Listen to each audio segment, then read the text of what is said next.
Stephen, it's been a while since we've spoken to you, obviously. What's been happening in the meantime in terms of keeping tabs on the squad?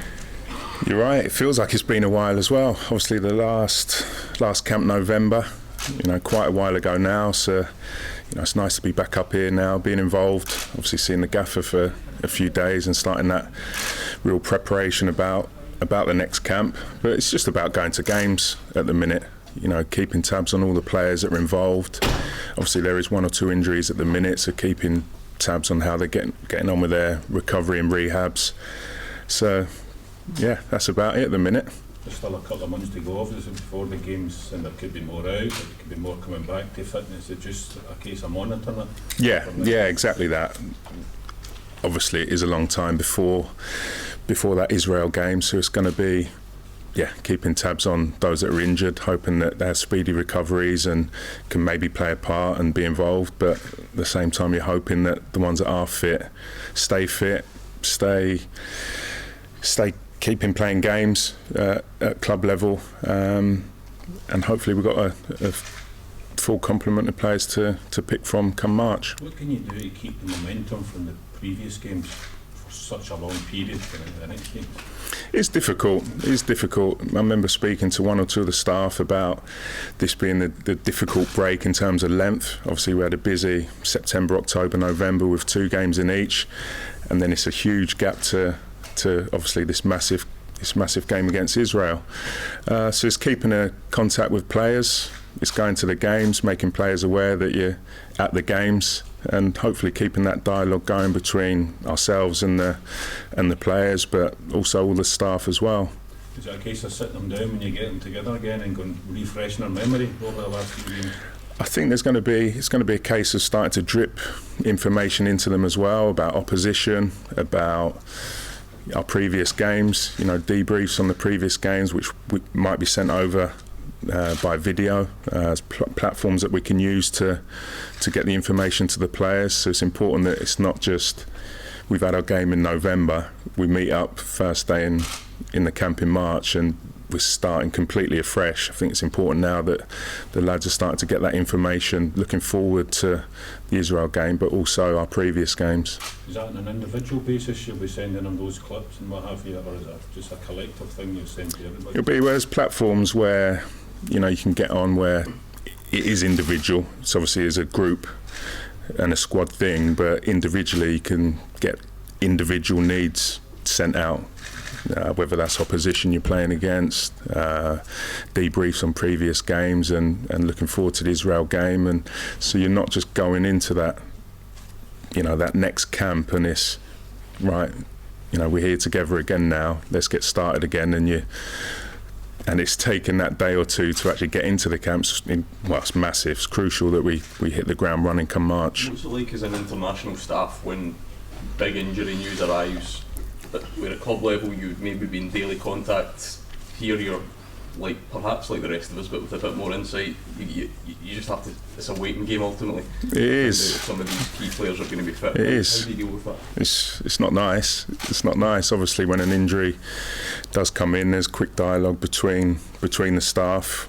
You usually check in anyway, to be honest, and who's played and the minutes that boys have played, and then you see if a certain individuals come off after an hour or the first half of a game, there's going to be an issue. You might be at a game and you're sort of checking on the team coming in, and then it's it's that contact with the players as well. I think it's important, having the injuries that I had as well in my playing career, that it's not you're getting injured as a international player and you're forgotten about until you meet up in a camp months down the line. I think it's important just to maybe even throw out a message, as simple as how you're getting on, how you're doing. I think that can go a long way into building a decent environment, decent culture at international football as well, because there's nothing worse than you get injured and almost no one cares.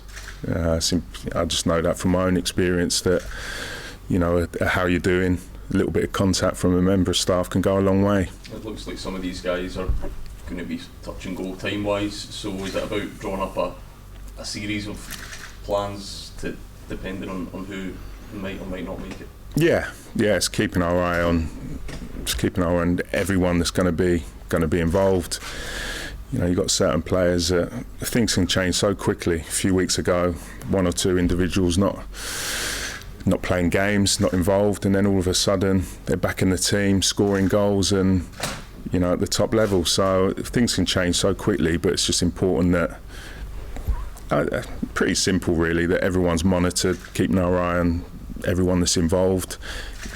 Brilliant for me that I'm up here this full week, going to games tonight, going to games Saturday, Sunday, just to touch base with players that are playing in Scotland, that are playing in England, you know, and also getting about the country as well, getting to different stadiums, meeting people and hopefully touching base with one or two.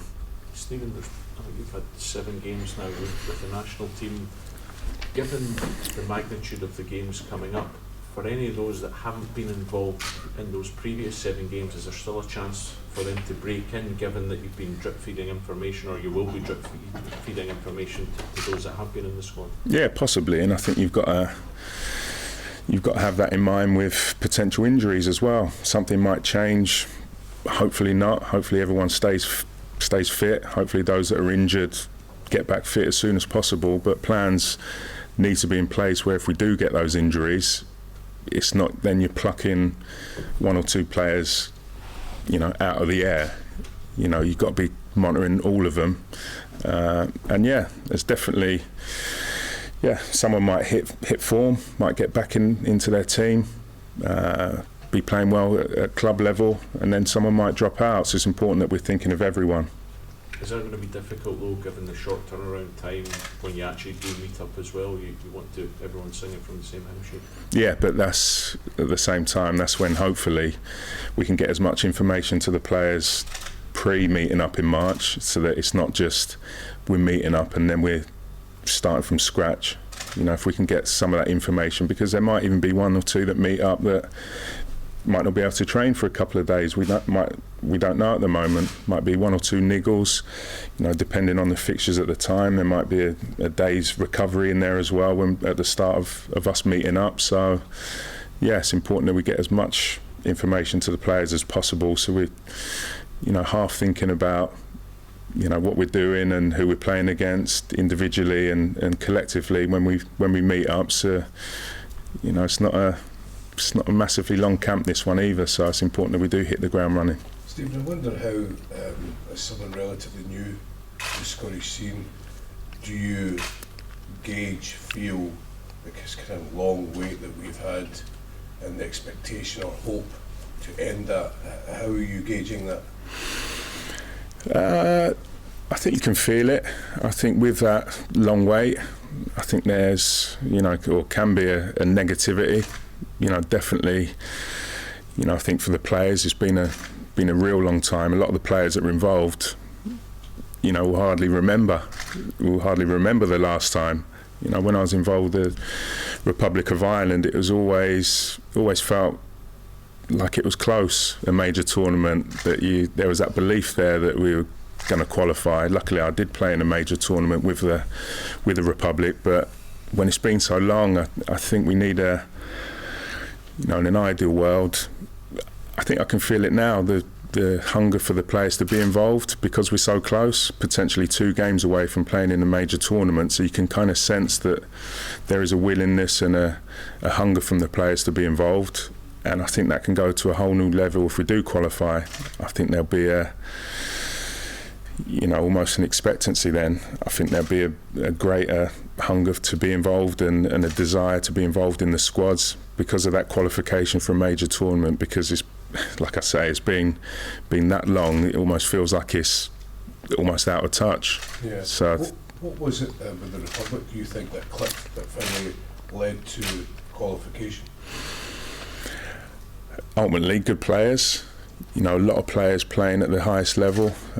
Individually, you know, we had 2 or 3 unbelievable talents alongside some great experience in the squad that were great at integrating young players like myself, like Clinton Morrison, that was involved around that time as well. Ultimately the players delivering on the pitch, good leaders in it, good management, and ultimately that's what got the job done. But a great spirit in the group as well, you know, at that time. quite a social element to it as well. Enjoy being in each other's companies. There'd be times where the lads would actually meet up a day or two before we even had to meet up, just to get together, maybe have a night out as well. But it's just that willingness to represent Ireland and to get together before the actual day of an official meeting up with the squad. Of the players that you've got injured, obviously those that are available, is there a chance for them to potentially step up to the mark and make Definitely. For me, it was Mark Kennedy getting injured for Ireland. I wasn't even in the original squad to go to the World Cup. Mark Kennedy got injured in Niall Quinn's testimonial the night before the squad were due to meet up, and I got my opportunity and was the first sub on the pitch against Cameroon in the first qualification group game at the World Cup. So opportunity for me, opportunity for one or two others, definitely with us. If it is an injury for one, then hopefully one or two can step up to the plate, because it doesn't get any bigger than this, that's for sure. Still the highlight of my career, being involved in a tournament like that, and it ended up being a once in a... I thought this was all right. I'd be playing in another one in 2 years, in 4 years, but never happen again. This might be a once in a lifetime opportunity for these players. Stephen, you didn't play in the playoff itself, full World Cup session. How was it to be involved in the group? Obviously you were part of the squad, and how big an impact can the crowd have here for the semi-final playoff? Massive, and that's another reason why I'm getting the sense over the last couple of days that I've been up, that you're hearing about the ticket sales that are going up by the day. I think there's a real expectancy, there's an excitement building, and it's going to be massive. I'm yet to be involved in a full house at Hampden as a coach. Went to the cup final where it was a full house, and I just could see the difference in the atmosphere when it is a sellout, and that can be massive. I think that's a massive part, and almost like a 12th man being part of the Republic of Ireland team when it was a sellout. Felt the crowd were behind us. Even when we ended up going to Japan for the tournament in 2002, it felt like we was at home. Felt like playing at Lansdowne, and hopefully, the crowd here, hopefully it will be a sellout, and that can be massive.